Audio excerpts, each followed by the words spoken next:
اگر میں آپ سے یہ کہوں کہ اسلام آپ سے اندھا یقین نہیں مانتا، وہ آپ سے یہ مطالبہ بھی نہیں کرتا کہ آپ سوچنا ہی چھوڑ دیں، اور نہ ہی وہ یہ کہتا ہے کہ بس اس لیے مان لو کہ تم نے اپنے والدین کو یہی کرتے دیکھا ہے، بلکہ اسلام آپ سے صرف ایک سادہ سی بات کہتا ہے: سوچو، غور کرو، ایمانداری کے ساتھ سچ کی تلاش کرو۔ قرآن انسان کو بار بار یہ دعوت دیتا ہے کہ وہ اندھا یقین نہ کرے بلکہ اپنی عقل کا استعمال کرے۔ افلا تعقلون، کیا تم عقل سے کام نہیں لیتے؟ ایک اور جگہ فرمایا گیا: افلا یتدبرون، کیا یہ لوگ غور نہیں کرتے؟ آج اسلام کے بارے میں بہت سی باتیں کی جاتی ہیں، لیکن اسے حقیقت میں سمجھا بہت کم جاتا ہے۔ کچھ لوگ اسلام کو صرف پابندیوں کا دین سمجھ لیتے ہیں، اور کچھ لوگ اسلام کو علم اور تحقیق کی روشنی میں نہیں بلکہ دنیا میں بننے والی خبروں کی سرخیوں کے ذریعے جانتے ہیں۔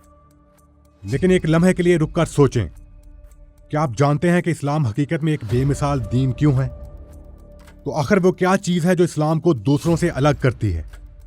یہ اس لیے نہیں کہ اسلام خود ایسا دعویٰ کرتا ہے یا اس لیے کہ میں ایک مسلمان ہوں، بلکہ اس لیے کہ یہ زندگی، مقصد اور سچائی کو ایسے انداز میں سمجھاتا ہے جو ہمیں کہیں اور نہیں ملتا۔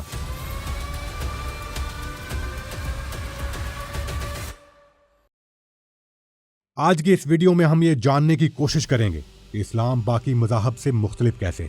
ہم بات کو مشکل نہیں بنائیں گے، نہ کسی بحث میں پڑیں گے، نہ شور مچائیں گے، اور نہ ہی کسی سے موازنہ کریں گے۔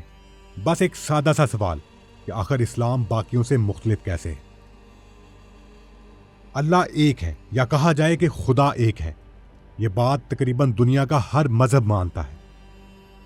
اسی طرح یہ بھی سچ ہے کہ دنیا کا ہر بڑا مذہب اچھی باتوں کی تعلیم دیتا ہے: سچ بولنا، چوری نہ کرنا، کسی کو نقصان نہ دینا۔ یہ باتیں تقریباً سب ہی کہتے ہیں۔ تو پھر سوال یہ ہے کہ اگر سب اچھی باتیں کہتے ہیں تو آخر اسلام باقیوں سے مختلف کیسے ہے؟ تو فرق یہ ہے کہ اسلام صرف بات نہیں کرتا، وہ رہنمائی بھی کرتا ہے۔ اسلام یہ نہیں کہتا کہ اچھے بن جاؤ اور پھر چھوڑ دیتا ہے، بلکہ وہ یہ سکھاتا ہے کہ اچھا بنا کیسے جاتا ہے۔ مثال کے طور پر دنیا کا ہر مذہب کہتا ہے کہ چوری نہیں کرنی چاہیے، اسلام بھی یہی کہتا ہے۔ لیکن اسلام یہاں رک نہیں جاتا۔ اسلام یہ بھی سوچتا ہے کہ لوگ چوری کیوں کرتے ہیں۔ اکثر اس کی وجہ غربت، بھوک اور مجبوری ہوتی ہے۔ اس لیے اسلام سب سے پہلے ایک ایسا نظام دیتا ہے جسے زکوٰۃ کہتے ہیں۔ اسلام کہتا ہے کہ اگر کسی مرد یا عورت کے پاس ضرورت سے زیادہ مال ہے اور وہ ایک خاص حد سے بڑھ جاتا ہے جسے نصاب کہتے ہیں، تو اس مال میں غریبوں کا حق ہے۔ اس مال کا تھوڑا سا حصہ غریبوں کو دینا ضروری ہے، تاکہ کوئی بھوکا نہ سوئے، تاکہ کوئی مجبوری میں غلط کام نہ کرے۔ ذرا سوچیں، اگر دنیا کا ہر امیر انسان ایمانداری سے زکوٰۃ دے تو کیا کوئی انسان بھوک سے مرے گا؟ شاید نہیں۔ اسلام پہلے انسان کی بنیادی ضرورت پوری کرتا ہے، پھر اس سے ذمہ داری مانگتا ہے، اور اس کے بعد قرآن ہمیں بتاتا ہے کہ اگر سب انصاف کے باوجود، مدد کے باوجود کوئی جان بوجھ کر چوری کرے، پھر اس کا حساب بھی ہوگا۔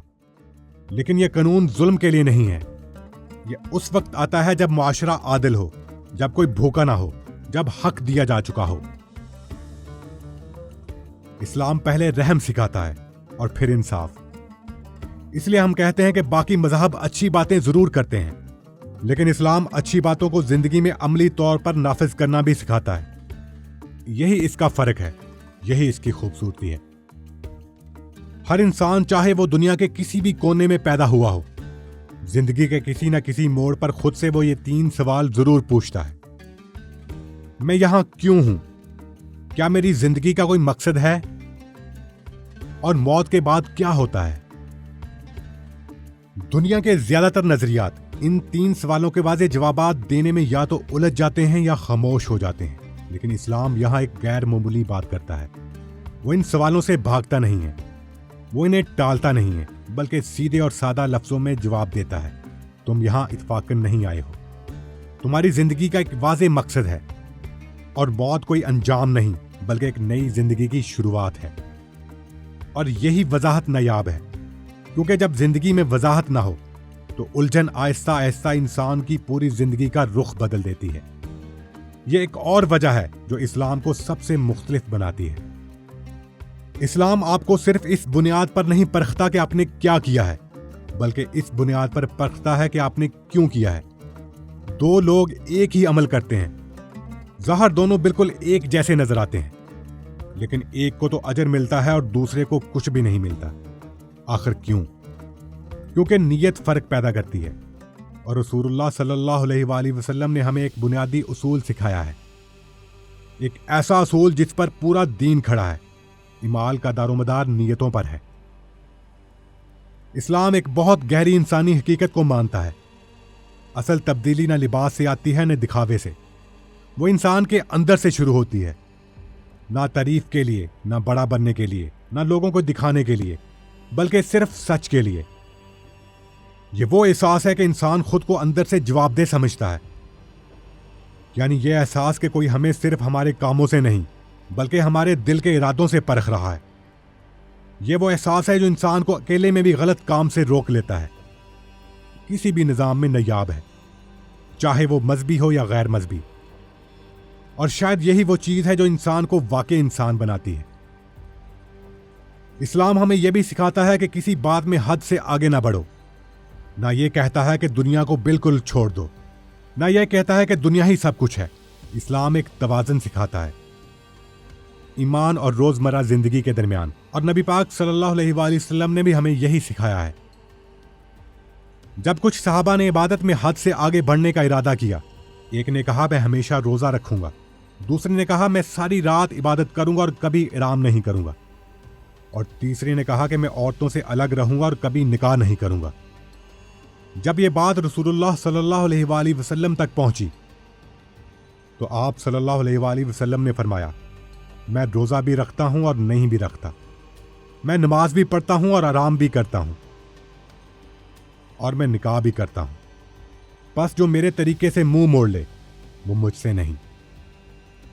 کیونکہ جو دین صرف کتابوں میں اچھا لگے مگر زندگی میں کام نہ آئے وہ کمزور ہوتا ہے۔ اسلام محض نظریہ نہیں ہے، یہ عمل ہے، گھر میں، کام کی جگہ پر، مشکل وقت میں اور کامیابی کے لمحوں میں بھی۔ یہ عملی ہونا کوئی اتفاق نہیں ہے، یہ ایک سوچا سمجھا جان بوجھ کر بنایا گیا نظام ہے جو انسان کو انسان رہتے ہوئے جینے کا طریقہ سکھاتا ہے۔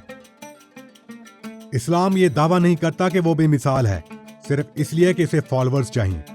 وہ بے مثال محسوس ہوتا ہے، وہ بے مثال اس لیے محسوس ہوتا ہے کیونکہ وہ زندگی کے مقصد کو صاف اور واضح انداز میں بیان کرتا ہے۔ وہ انسان کی عقل کی توہین نہیں کرتا بلکہ اسے عزت دیتا ہے۔